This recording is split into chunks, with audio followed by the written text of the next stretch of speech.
کو غسل نہیں دیا جاتا، اس کے لیے 7 شرطیں ہیں. وہ 7 شرطیں اکٹھا ہوں گی تب اس شہید کو غسل نہیں دیا جائے گا. اب وہ 7 شرطیں تو مجھے یاد نہیں. ایسے سوال جب آتے ہیں تو ہم کتابیں دیکھ کر پھر جواب لکھتے ہیں، بغیر کتابیں دیکھے جواب نہیں دے سکتے. کیا وہ شخص جس نے اس کام کی نیت اور شہادت کی دعا کی ہوتی ہے اور اسے یقین ہے کہ وہ شہید ہی کیا جائے گا، کیا وہ وصیت کر سکتا ہے کہ اگر وہ شہید اٹھایا جائے یعنی قتل کر دیا جائے تو اسے بغیر غسل کے دفنایا جائے؟ اس وصیت کی کیا ضرورت ہے؟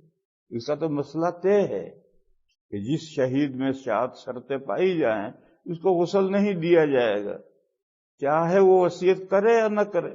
اس سے کیا وصیت سے کیا فرق پڑتا ہے؟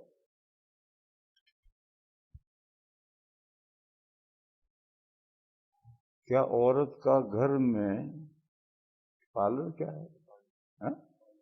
پارلر کیا ہے؟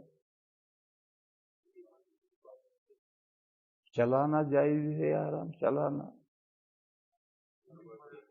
کاروبار ہے.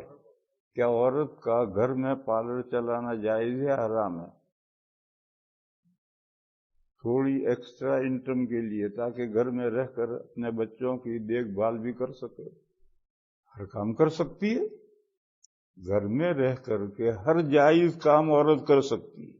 یہ جو پارلر چلا رہی ہے اگر یہ کام جائز ہے تو کر سکتی ہے، اور ناجائز ہے تو نہیں کر سکتی. پارلر میں کیا ہوتا ہے مجھے نہیں معلوم.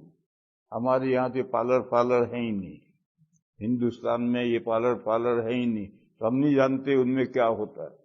بہرحال عورت گھر میں رہ کر ہر جائز کام کر سکتی ہے، کوئی بھی جائز کام کر سکتی ہے. 2 پیسے اگر عورت کماتی ہے تو کیا برا ہے، لیکن جائز کام کرے گی. اب یہ پارلر میں کیا ہوتا ہے، جائز کام ہوتے ہیں یا ناجائز بھی ہوتے ہیں مجھے نہیں معلوم. جیسے سیلون، دکان لگاؤ، لیکن اگر اس میں آپ داڑھی موننے لگے لوگوں کی تو حرام ہے. لیکن آپ جائز بال کاٹتے ہیں تو جائز ہے. تو ایسے ہی پارلر میں اگر آپ جائز کام کرتی ہے وہ عورت تو کرے. کوئی کمانا 4 پیسے کمانا ناجائز تھوڑا ہے. بچے کے کپڑے میں کمرے میں کیریکٹر کارٹون تصویر لگانا صحیح ہے یا ممنوع ہے؟ ممنوع ہے اسلام کی روشنی میں. اور کپڑوں پر کارٹون بنا ہوا ہونا صحیح یا ممنوع ہے؟ ممنوع ہے.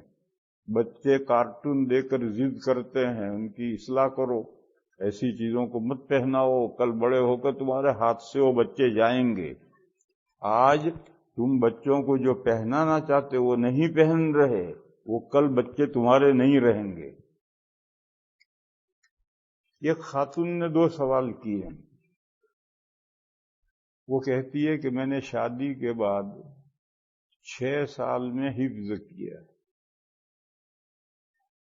اب منتھلی پیریڈ جب آتا ہے اس زمانے میں قرآن نہیں پڑھتی ہوں تو میرا قرآن کچا ہو جاتا ہے، تو میں کیا کروں؟ مجھے کوئی ترکیب بتاؤ. ترکیب یہ ہے، دل میں پڑھ، من میں، گجراتی میں من میں دل میں پڑھ، زبان نہ ہلے، حروف ادا نہ ہو. قرآن شریف رکھ، ہاتھ لگانا جائز نہیں، منتھلی پیریڈ میں ہاتھ لگانا جائز نہیں. قرآن شریف رکھ، کسی کپڑے سے کھول اور من میں پڑھ.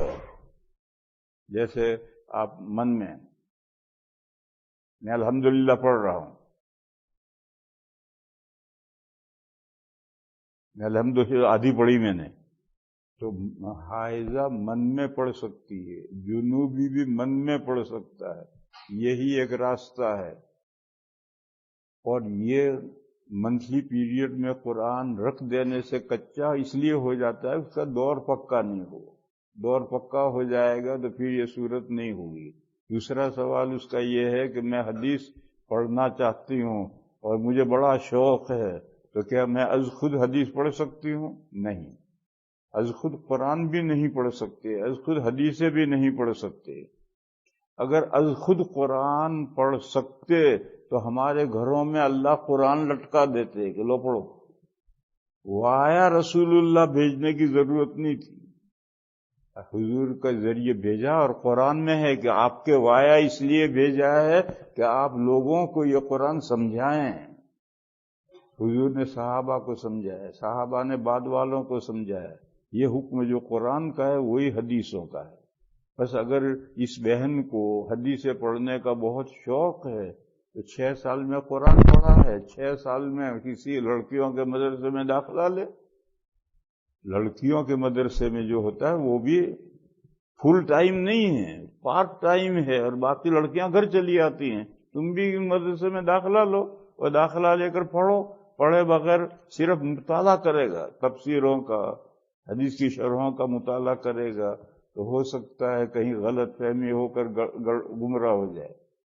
اس لیے اگر حدیثیں سمجھنے کا شوق ہے تو کسی مدرسے میں داخلہ لے کر، پارٹ ٹائم مدرسے ہیں یہاں، ان پارٹ ٹائم مدرسوں میں داخلے لے کر پڑھو، پڑھے بغیر نہیں۔ ہمارے ہاں ناجائز منافع کمانے کی اصطلاح استعمال کرتے ہیں۔ کیا اسلام نے کاروبار میں چیزوں پر منافع لینے کی کوئی حد یا شرح مقرر کی ہے؟ اگر ہے تو کتنی ہے؟ میں اس سوال کو سمجھا نہیں ہوں۔ ناجائز منافع یہ یہاں کی اصطلاح استعمال کرتے ہیں، تو یہیں کے لوگ جانے، میں تو کیا جانوں، میں یہاں کا تھوڑی ہوں۔ ناجائز منافع کس کو کہتے ہیں یہاں میں نہیں جانتا۔ کیا اسلام، دوسرا سوال ہے، کیا اسلام نے کاروبار میں چیزوں پر منافع لینے کی کوئی حد مقرر کی یا نہیں کی؟ آپ کی $1 کی چیز آپ $5 میں بیچ دیجیے، $5 کی چیز ہے $20 میں بیچ دیجیے، آپ کی مرضی۔ اسلام نے منافع کی کوئی حد مقرر نہیں کی ہے، آپ کی چیز ہے، جتنے میں آپ چاہیں بیچیں۔ اور ناجائز منافع